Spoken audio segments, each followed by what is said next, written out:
President Xi said the world is undergoing profound changes, with hegemonism, unilateralism, and protectionism on the rise. He said the trade and tariff wars waged by some countries severely disrupt the world economy and undermine international trade rules.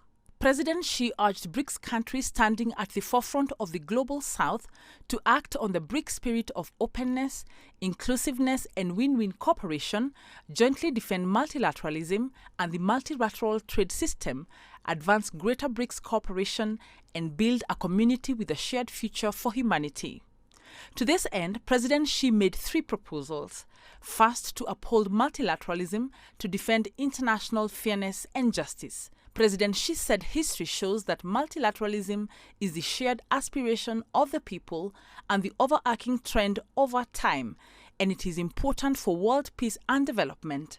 He said China's Global Governance Initiative aims to galvanize joint global action for a more just and equitable global governance system. President Xi also stressed the need to safeguard the UN-centered international system and promote greater democracy in international relations, increasing the representation and voice of Global South countries. He said the reforms are needed to better mobilize resources and tackle common challenges facing humanity. Second, to uphold openness and win-win cooperation to safeguard the international economic and trade order, noting that economic globalization is an irresistible trend of history. President Xi called for building an open global economy to achieve win-win outcomes. He also stressed the need to uphold the WTO-centered multilateral trading system and oppose all forms of protectionism. President Xi advocated for promoting a universally beneficial and inclusive economic globalization, prioritizing development in the international agenda, and ensuring that Global South countries participate in international cooperation as equals and share in its gains. Third, to uphold solidarity and cooperation to foster synergy for common development, noting that BRICS countries account for nearly half of the world's population, around 30% of global economic output, and 1/5 of global trade. President Xi urged BRICS to work more closely together to effectively address external risks and challenges. He said China is ready to work with BRICS countries to implement the Global Development Initiative and advance high-quality Belt and Road cooperation. He called for leveraging each country's strength and deepening practical cooperation in trade, finance, science, and technology so as to strengthen the foundation, momentum, and impact on greater BRICS cooperation and deliver more practical benefits to their people. Other leaders attending the online summit included the President of Brazil, Russia, South Africa, Egypt, Iran, and Indonesia, as well as representatives from the United Arab Emirates, India, and Ethiopia. The leaders said unilateralism and bullying are undermining the international order, threatening international law, and turning trade into a tool of interfering in other countries' internal affairs, seriously affecting world peace and development. They stressed that BRICS should strengthen solidarity and cooperation, jointly address crises and challenges, uphold multilateralism, maintain a free and open international trading system, and protect the common interest of the Global South. The leaders welcomed President Xi's Global Governance Initiative as timely and targeted, providing clear guidance for improving global governance. They also agreed to continue dialogue on major international issues, including the Ukraine crisis and the Gaza conflict. Wanjamongai, CGTN.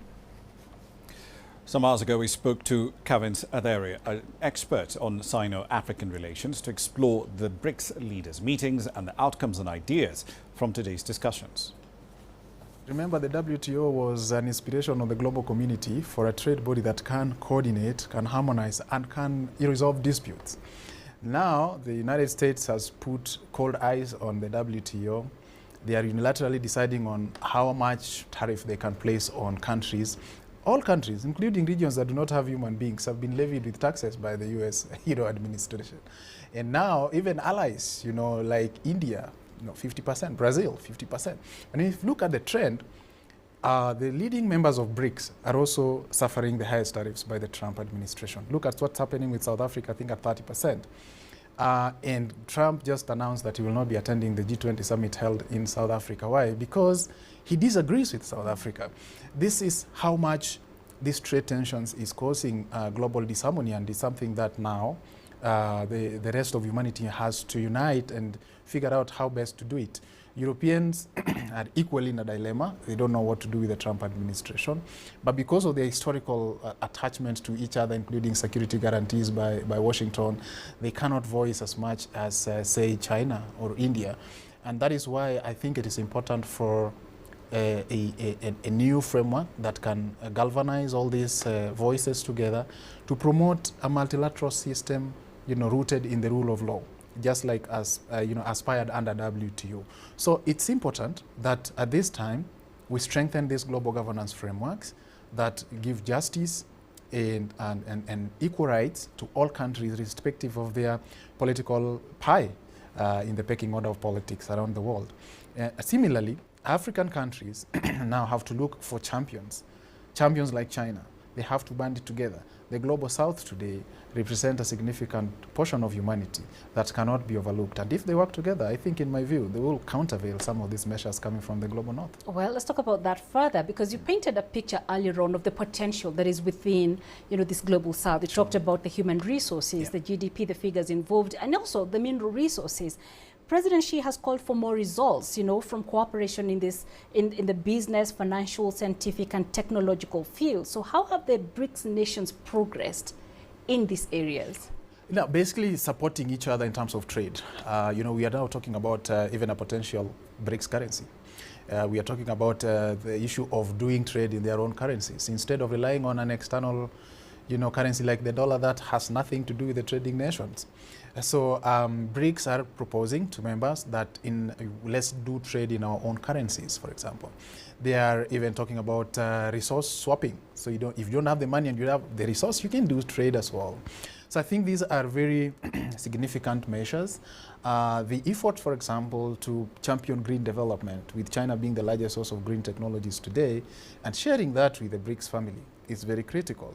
And setting the pace for a new form of international relations that recognizes the legitimate right of Global South countries, and providing the platform for them to engage in investments. Nowadays we see the flow of investment, for example, from China, India, into Global South economies like South Africa. Actually, by South Africa joining BRICS, its industrial capacity simply soared. They have now larger markets than what they traditionally relied on in the Global North. So I think the practical outcomes that are coming out of the BRICS cooperation, which makes it a very attractive platform for developing countries, and at the same time, it's setting an agenda for alternative models of international cooperation, regionally modeled. For example, the SCO, the African Union. Now we are talking about intra-Africa trade. We are trying to push agenda whereby intra-Africa trade has to move now from what it is, about 8%, to probably compared to 60% in Western Europe. So I think there is a model here. That is the biggest, I think, that the lesson we learn from the BRICS, that it is possible if countries come together with genuine interest in working platforms and a result-oriented leadership that delivers for the populations of these countries. Then maybe we're going to see a better world going forward.